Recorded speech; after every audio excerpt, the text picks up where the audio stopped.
एक बार गंगा को थोड़ा डिटेल से समझते हैं और क्या क्या चीजें गंगा के बारे में आएंगी। सुनिएगा ध्यान से। अब देखो इसमें गंगा का उद्गम कैसे होता है ना, तो आज गंगा मैया को लाते हैं धरातल के ऊपर, ठीक है। अब देखो आप एक एक बात को ध्यान से सुनना। देखो एक ग्लेशियर है और ये जो ग्लेशियर है इसका नाम है सतोपथ, इसका नाम है सतोपथ। प्लीज ध्यान दीजिएगा एक एक बात के ऊपर। सतोपथ ग्लेशियर, कौन सा ग्लेशियर साहब? सतोपथ ग्लेशियर। ग्लेशियर अंग्रेजी शब्द है और हिमानी उसका हिंदी। तो हिमानी लिखे चाहे भले आपका ग्लेशियर, एक ही बात। इससे ना एक नदी निकलती है और इसका नाम है जानवी। क्या नाम है इसका? इसका नाम है जानवी। इसका नाम है जानवी नदी। और जानवी नदी आगे चलकर एक स्थान पर आती है और इस स्थान का नाम है गोमुख। कौन सा स्थान है? और गोमुख स्थान के बाद में इसका नाम पड़ता है और इसका नाम पड़ता है, इसका नाम पड़ता है भागीरथी। क्या नाम पड़ता है? अच्छा एक चीज मैं आपको और बताता हूँ। भागीरथी नदी,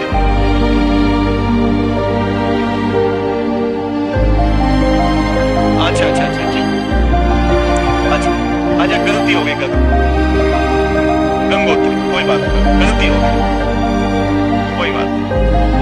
सतोपथ से दौड़ी गंगा विष्णु गंगा है ना, कोई बात नहीं। ऐसी छोटी सी मिस्टेक हुई, दोबारा देख लो। गंगोत्री से निकलती जानवी है ना, गंगोत्री से निकली जानवी। जानवी आई कहाँ पर? गोमुख।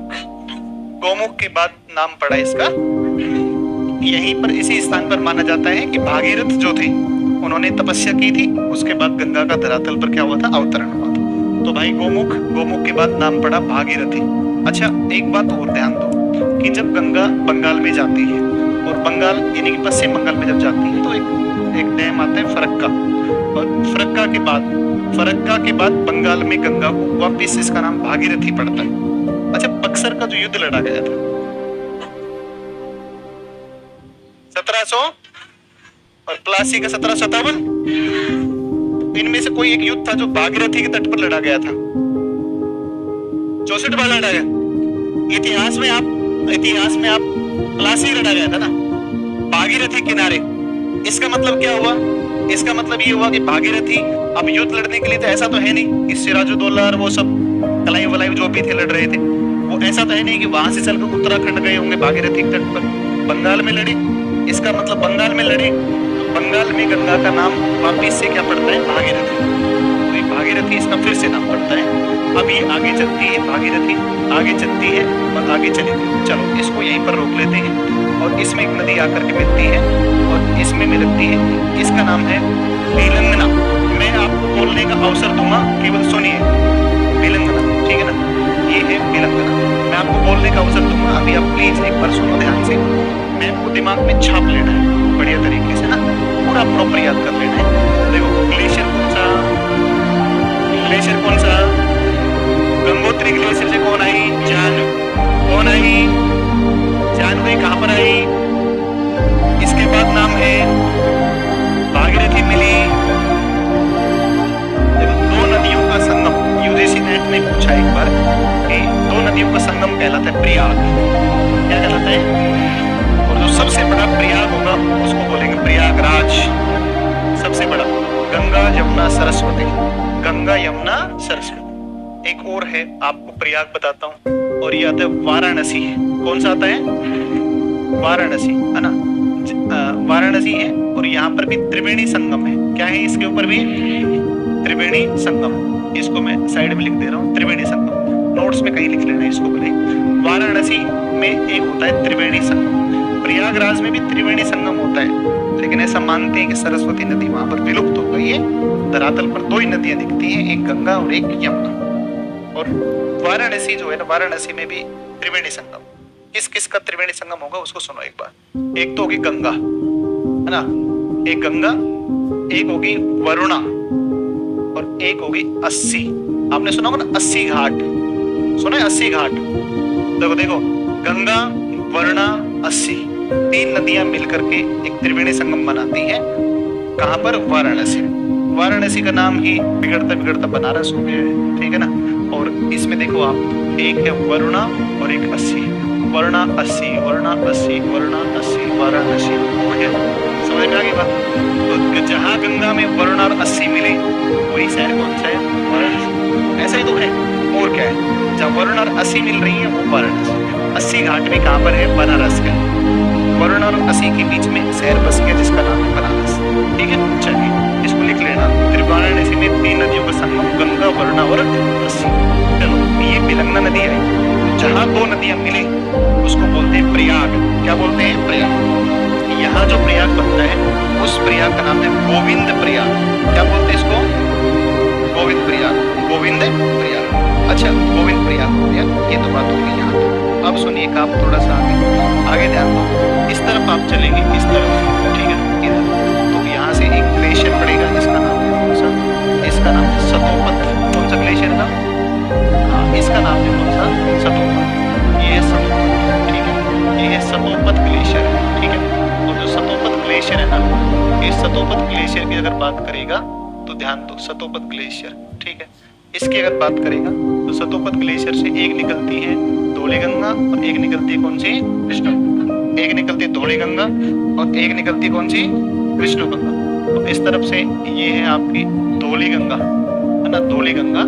और धौलीगंगा के अलावा इस तरफ से निकलती है, इसका नाम है कौन सी? इसका नाम है विष्णुगंगा।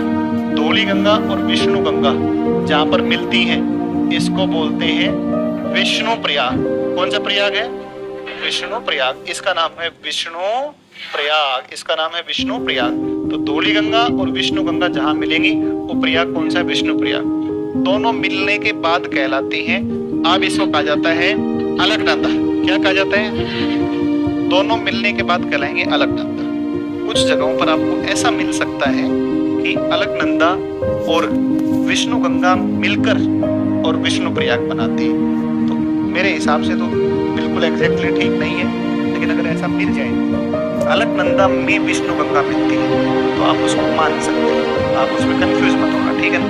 लेकिन सही बात तो ये है कि धौलीगंगा और कौन मिलती है? विष्णुगंगा। अब इसके नाम, इसका नाम, इसके बाद नाम पड़ता है विष्णु प्रयाग। विष्णु प्रयाग के बाद नाम पड़ता है अलकनंदा। अलकनंदा भाई साहब आगे चली, आगे चली, आगे चली। इसमें एक नदी मिली और ये मिली, इसका नाम था नंदाकिनी। कौन सी है? नंदाकिनी। नंदाकिनी नदी मिली, नंदाकिनी नदी मिली। और जो नंदाकिनी नदी मिली, देखो नंदाकिनी मिली है। अच्छा, इसका नाम तो क्या हो चुका है? अलकनंदा हो चुका है ना, अलकनंदा हो चुका है और अलकनंदा हो चुका है इसका नाम तो। और नंदाकिनी मिलेगी तो ये बनेगा नंद प्रयाग। ये बनेगा नंद प्रयाग, नंद प्रयाग हो गया। नंद प्रयाग के बाद में आगे चलती है, इसमें मिलती एक नदी और इसका नाम है पिंडर। कौन सी है? पिंडर। इसका नाम है पिंडर नदी है, पिंडर नदी है। और पिंडर जो मिलती है जहाँ पर, इसका नाम है कर्ण प्रयाग। इसका नाम है कर्ण प्रयाग, कर्ण प्रयाग, कर्ण प्रयाग हो गया। इस तरफ से एक नदी और मिलती है और इसका नाम है कौन सी? मंदाकिनी। मंदाकिनी। और मंदाकिनी जहां मिलती है वो है प्रयाग कौन सा? रुद्र प्रयाग। इसका नाम है भाई साहब रुद्र प्रयाग, ठीक है ना। इसका नाम है रुद्र प्रयाग। मंदाकिनी मिल गई और ये हो गया आपका रुद्र प्रयाग। आगे चलती है, इधर से आ रही है आपकी ये नदी, ठीक है ना। ये लो जी, ये दोनों जहां पर मिलेंगी, ये जहां मिलेंगे वहां पर होगा देव प्रयाग। देव प्रयाग। अच्छा, आपसे पूछे देव प्रयाग और देव प्रयाग के बाद इसका नाम पड़ता है गंगा। क्या नाम पड़ता है? गंगा। तो बोलो गंगा मैया की। गंगा आ गई, ठीक है ना। गंगा आ गई ना। तो अलकनंदा, ये अलकनंदा, ये भागीरथी दोनों मिलती है, प्रयाग बनता है देव प्रयाग। और देव प्रयाग के बाद इसका नाम पड़ता है गंगा। क्या नाम पड़ता है? गंगा। क्या नाम पड़ा है? ठीक है ना। नहीं सुधरेगा, बस तो दिक्कत आ गया। इधर इधर आ जाओ, प्लीज आ जाओ, प्लीज आ जाओ।